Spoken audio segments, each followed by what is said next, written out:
Ciao, bentornati sul nostro canale. Con il video di oggi apriamo una nuova rubrica dedicata al mondo minerale, dal nome La pietra del mese di...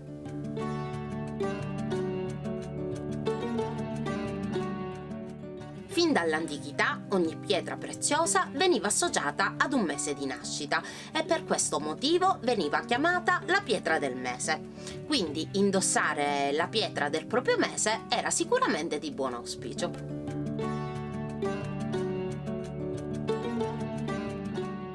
La pietra del mese di maggio è lo smeraldo. Il nome deriva dal latino smaragdus, ma la fonte originaria è maracata, un termine sanscrito che significa letteralmente verde.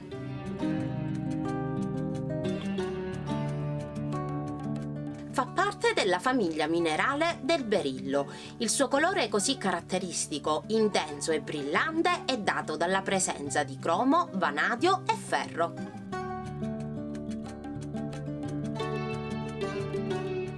Non si conosce l'epoca ben precisa nella quale questa pietra abbia fatto il suo ingresso nella società umana, ma antichi lapidari indiani datati 1500-1000 a.C. ne descrivono bene le qualità, i difetti e le virtù più o meno benigne che gli erano attribuite.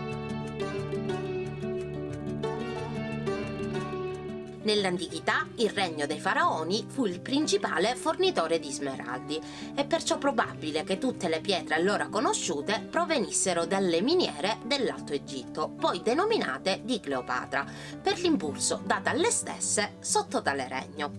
Cleopatra amava talmente tanto queste pietre che i suoi abiti e le sue corone ne erano ricoperti.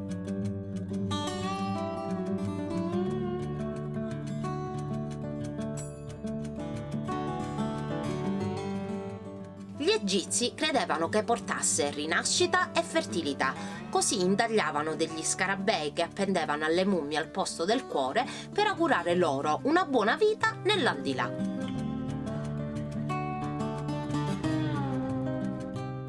Il berillo, nella varietà smeraldo, dunque, era conosciuto sin dall'antichità. Plinio stesso aveva detto che il berillo e lo smeraldo erano un'unica sostanza.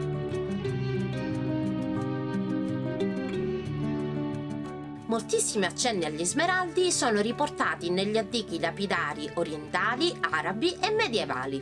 Vi lasciamo il link al video sui lapidari medievali qui su nella scheda informativa.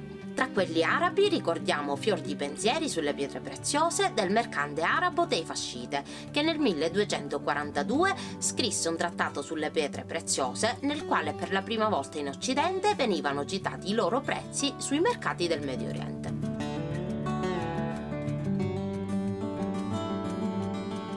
Tra i molti lapidari medievali ricordiamo ovviamente il Liber Lapidum di Marbo d'Oderen, ma anche il lapidario di Isidoro di Siviglia, di Lapidibus e Metallis, contenuto nella sua opera enciclopedica Etymologiarum Libri Viginti, o comunemente chiamata Etimologie o Origins, estremamente popolare nel Medioevo, e che dello smeraldo scriveva che tra tutte le pietre preziose di colore verde lo smeraldo era la migliore. Veniva descritto che ve ne erano di 12 tipi e venivano elencati per ordine di importanza i vari giacimenti.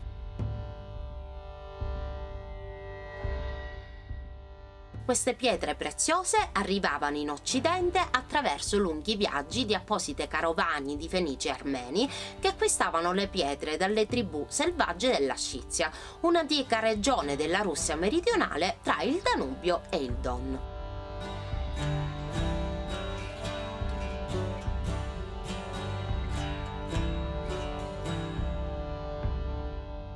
Un altro lapidario di grande importanza è il Liber de Lapidibus di Hildegarda de Bingen, che enuncia una ricca serie di considerazioni terapeutiche sulle pietre e che dello smeraldo scrive: se qualcuno soffrisse di dolore al cuore, allo stomaco o al fianco, porti con sé uno smeraldo, in modo che il suo corpo ne sia scaldato.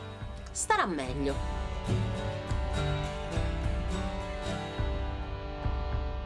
consiglia a chi soffre di violenti mal di testa di portare uno smeraldo davanti alla bocca e di riscaldarlo e inumidirlo con il proprio alito, poi di strofinarlo e porlo sulle tempie e sulla fronte.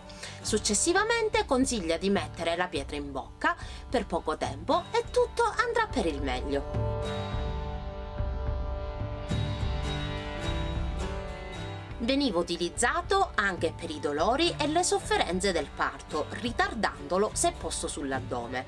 Al contrario invece, se posto sulla coscia, lo avrebbe affrettato. Di natura fredda e secca, veniva somministrato per uso interno nel caso di morsi di animali velenosi o ingestione di sostanze tossiche, in dose di 8 grani in latte di mandorla. Arrestava la caduta dei capelli, curava febbre e peste, in dose di 6 grani in acqua cordiale.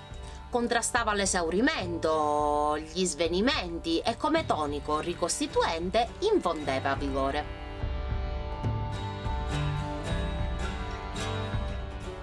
Una pietra sicuramente molto amata a cui sono associate tante storie. Durante l'epoca medievale si credeva che lo smeraldo proteggesse gli amanti dall'infedeltà. Si credeva che lo smeraldo in quanto puro fosse in grado di svelare i tradimenti. Rimanendo fedeli, la pietra avrebbe mantenuto un colore intenso, in caso contrario invece avrebbe perso tutta la sua brillantezza.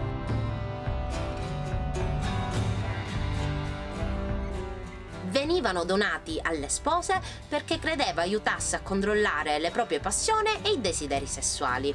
Inoltre si credeva che indossare uno smeraldo aumentasse la memoria e l'intelligenza, aiutando anche a pensare chiaramente al passato, al presente e al futuro.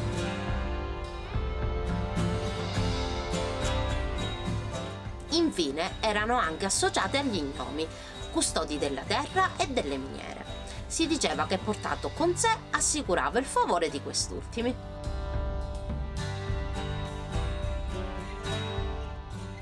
Lo smeraldo, il cui verde è il colore della speranza, è da sempre il simbolo della natura che si risveglia, della vittoria della primavera sull'inverno, e quindi il segno della continuità della vita e della fertilità del nostro pianeta.